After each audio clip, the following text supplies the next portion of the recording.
365 성경 읽기 새 한글 성경. 오늘 읽으실 성경은 요한복음 20장부터 21장까지입니다. 요한복음 20장, 예수님의 부활과 빈 무덤. 진주관의 첫날에 막달라 사람 마리아가 이른 새벽 아직 어둑어둑할 때 무덤으로 간다. 가서 보니 돌은 무덤 입구에서 치워져 있었다. 그래서 마리아는 뛰어서 시몬 베드로와 또 다른 제자, 곧 예수님이 좋아하신 제자한테로 간다. 그리고 그 두 사람에게 말한다. 사람들이 주님을 무덤에서 옮겨갔는데 그분을 어디다 두었는지 우리는 알지 못합니다. 그러자 베드로와 그 다른 제자가 나가서 무덤으로 가고 있었다. 그들은 함께 달려갔다. 그런데 그 다른 제자가 베드로보다 더 빨리 앞서 달려가서 무덤에 먼저 도착했다. 그래서 몸을 굽혀 들여다보니 고운 삼배가 놓여 있었다. 그러나 안으로 들어가지는 않았다. 시몬 베드로도 그를 따라서 온다. 그리고 무덤에 들어갔다. 잘 살펴보니 고운 삼배가 놓여 있었다. 또 머리 위에 두었던 수건은 고운 삼배와 함께 놓여 있지 않고 한 장소에 따로 개어져 있었다. 그때서야 무덤에 먼저 온 그 다른 제자도 들어갔다. 그러고는 보았고 믿었다. 그들은 주님이 죽은 사람들 가운데서 반드시 살아 일어나셔야 한다는 성경 말씀을 아직까지 이해하지 못하고 있었던 것이다. 그래서 그곳을 떠나 다시 집으로 갔다. 그 제자들은 예수님이 막달라 사람 마리아에게 나타나시다. 그런데 마리아는 무덤 가까이에 서서 밖에서 울고 있었다. 울다가 몸을 구부려 무덤 안쪽을 들여다보았다. 잘 살펴보니 천사 두 명이 하얀 옷을 입고 예수님의 시신이 놓여있던 곳에 앉아 있다. 한 천사는 머리가 놓여있던 쪽에, 다른 한 천사는 발이 놓여있던 쪽에 있다. 그 천사들이 마리아에게 말한다. 자매는 왜 울고 있나요? 마리아가 천사들에게 말한다. 사람들이 저희 주님을 옮겨갔습니다. 그런데 그분을 어디다 두었는지 저는 알지 못해요. 이런 말을 하고서 마리아가 뒤쪽으로 몸을 돌렸다. 그리고 눈여겨보니 예수님이 서 계셨다. 그러나 예수님이신 줄은 알지 못했다. 그에게 예수님이 말씀하신다. 자매님 왜 울고 있나요? 누구를 찾고 있나요? 마리아는 그가 뜰을 관리하는 사람인 줄로 생각하고 그에게 말한다. 관리인 선생님, 바로 선생께서 그분을 옮겨주셨으면 그분을 어디다 두었는지 저에게 말씀해 주세요. 그러면 제가 그분을 모셔가겠습니다. 그에게 예수님이 마리아야 하고 말씀하신다. 마리아가 몸을 돌려서 예수님께 히브리 말로 라쁘니 하고 말씀드린다. 이 말은 선생님이라는 뜻이다. 그에게 예수님이 말씀하신다. 나를 건드리지 마라. 아직까지 내가 아버지께로 올라가지 않았으니까.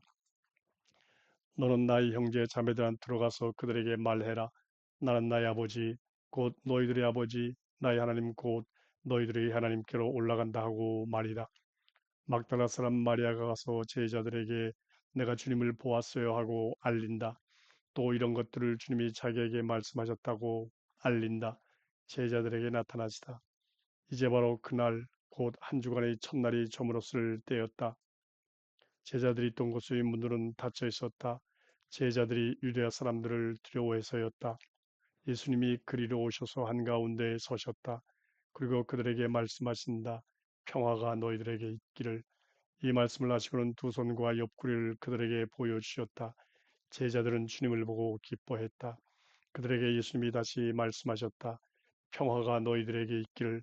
아버지께서 나를 보내신 것처럼 나 자신도 너희들을 보낸다. 이 말씀을 하신 뒤에 숨결을 불어넣으셨다. 그리고 그들에게 말씀하신다.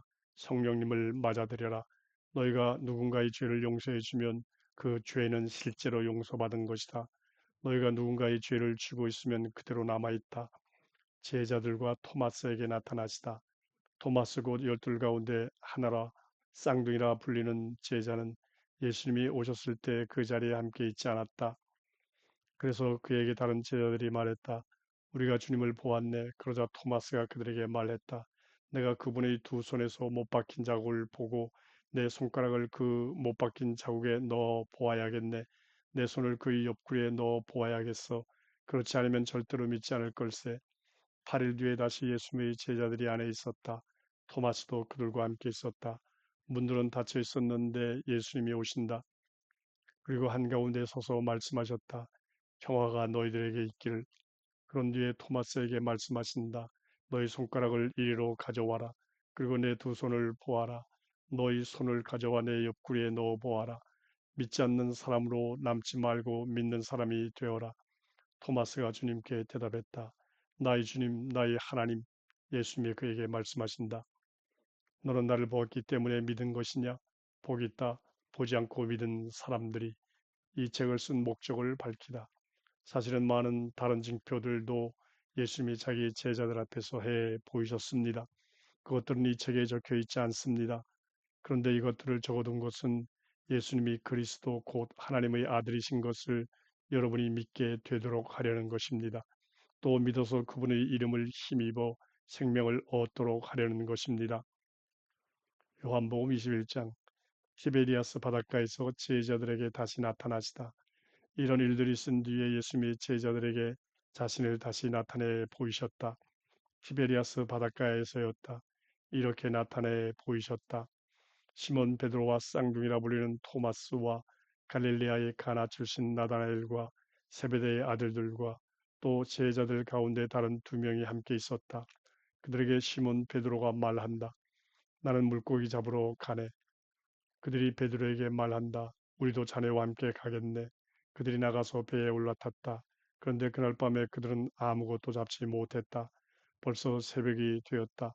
이때 예수님이 해변에 서 계셨다. 그러나 제자들은 그분이 예수님이신 것을 알지 못했다. 그래서 그들에게 예수님이 말씀하신다. 여보게들 물고기가 좀 있는가?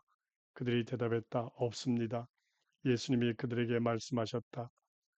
배의 오른쪽으로 그물을 던져보게. 그러면 찾게 될 걸세.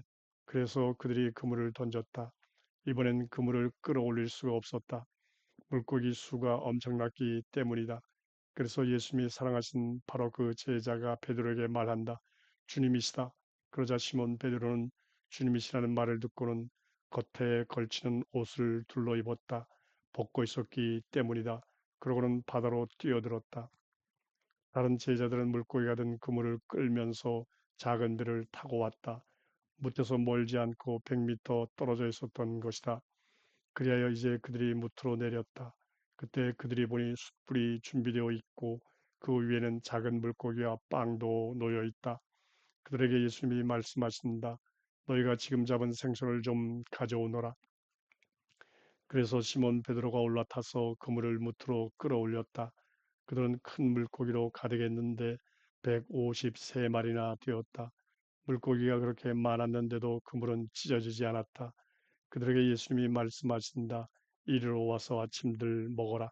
제자들 가운데 아무도 선생님은 누구십니까 하고 여쭈어볼 엄두를 내지 못했다. 그분이 주님이신 것을 알았기 때문이다. 예수님이 오셔서 빵을 집어 그들에게 주신다. 생선도 그렇게 하셨다. 죽은 사람들 가운데서 일으킴 받아 살아나신 뒤에 예수님이 제자들에게 나타나신 것은 이번이 벌써 세 번째였다. 베드로에게 새롭게 일을 맡기시다. 그들이 아침을 먹고 났을 때 시몬 베드로에게 예수님이 말씀하신다. 요한의 아들 시몬아, 네가 나를 사랑하느냐? 이것들보다 더 베드로가 예수님께 말씀드린다. 예, 주님, 제가 주님을 좋아하는 줄 주님이 친히 아십니다. 예수님이 베드로에게 말씀하신다. 내 어린 양들을 돌보아라. 예수님이 다시 두 번째로 베드로에게 말씀하신다. 요한의 아들 시몬아, 네가 나를 사랑하느냐? 베드로가 예수님께 말씀드린다. 예, 주님, 제가 주님을 좋아하는 줄 주님이 친히 아십니다. 예수님이 베드로에게 말씀하신다. 내 양들을 보살펴라. 예수님이 베드로에게 세 번째로 말씀하신다. 요한의 아들 시몬아, 네가 나를 좋아하느냐? 베드로는 괴로웠다. 예수님이 세 번째로 내가 나를 좋아하느냐 하고 말씀하셨기 때문이다. 그러자 베드로가 예수님께 말씀드린다. 주님, 모든 것을 주님이 친히 아십니다. 제가 주님을 좋아하는 줄 주님이 친히 알고 계십니다. 예수님이 베드로에게 말씀하신다. 내 양들을 돌보아라. 아멘, 아멘, 너에게 말한다. 네가 젊었을 때는 스스로 허리띠를 묶고 네가 바라는 곳으로 돌아다녔다. 그러나 나이가 들면 네가 두 손을 내뻗을 것이다. 그러면 다른 사람이 너를 묶고 네가 바라지 않는 곳으로 데려갈 것이다. 이 말씀을 하시면서 예수님은 베드로가 어떤 죽음으로 하나님께 영광을 돌리게 될지 넌지시 말씀해 주신 것이다. 이 말씀을 하시고는 베드로에게 말씀하신다. 나를 따라오너라. 예수님을 따르는 서로 다른 길에 대해 말씀하시다. 베드로가 몸을 돌려서 보니 예수님이 살아가신 그 제자가 따라오고 있다. 그 제자는 그 만찬 때 예수님 쪽으로 더 가까이 다가가 주님을 넘겨줄 자가 누구입니까? 하고 물었던 사람이다. 그래서 이 사람을 보고 베드로가 예수님께 말씀드린다. 주님, 이 사람에게는 무슨 일이 있겠습니까? 예수님이 그에게 말씀하신다. 내가 올 때까지 그를 머물러 있게 하려 한들 그것이 너한테 무슨 상관이냐? 너는 나를 따라오너라. 그리하여 이 말 곧 저 제자는 죽지 않을 것이다 하는 말이 형제 자매들한테로 흘러나갔다. 그러나 예수님이 베드로에게 하신 말씀은 그가 죽지 않겠다는 것이 아니었다. 대신 내가 올 때까지 그를 머물러 있게 하려 한들 그것이 너한테 무슨 상관이냐 하는 것이었다. 끝맺는 말. 이 사람이 이것들에 대해 증언하고 이것들을 쓴 제자입니다. 그리고 우리는 그의 증언이 참되다는 것을 알고 있습니다. 사실 예수님이 하신 다른 일들도 많이 있습니다. 하나하나 다 적어두자면 내가 생각하기에는 온 세상도 그 안에 그 적어둔 책들을 다 담지 못할 것입니다.